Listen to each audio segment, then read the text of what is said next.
I know many people today will be asking whether we still have reasons to celebrate Europe Day. For the first time in our history, our European Union faces an existential threat. This is not simply about terrorism.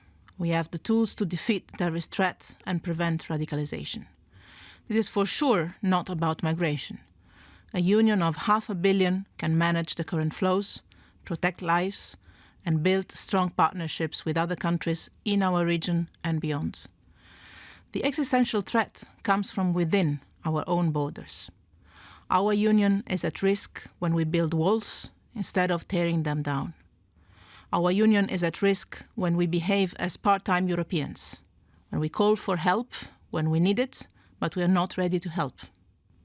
If we discriminate people for the color of their skin, or the language they speak, or the way they pray, if we do so, our union is at risk because our identity is based on diversity.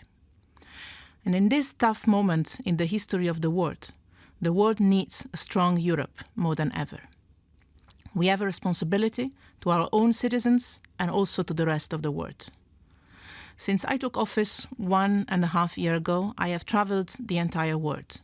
And everywhere I go, people look at Europe with so much admiration and hope.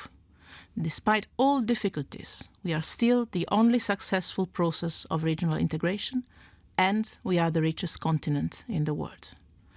In no other place on earth there is so much freedom. Freedom to speak our mind, freedom to move, freedom to pray and not to pray, freedom to love, freedom to vote, freedom to choose our own destiny and work to make it real. Everywhere in the world, we are the first trading partner, the first investor, the first donor for humanitarian and development aid, the first diplomatic power. And too often we forget how strong we can be. This is why we need Europe Day, to be proud of what we have achieved, to keep in mind that we cannot take it for granted, and to realize that Europeans and non-Europeans need Europe.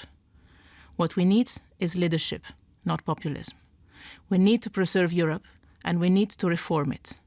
It is time to change our union, to save our union. And this is what this celebration is all about. Happy Europe Day.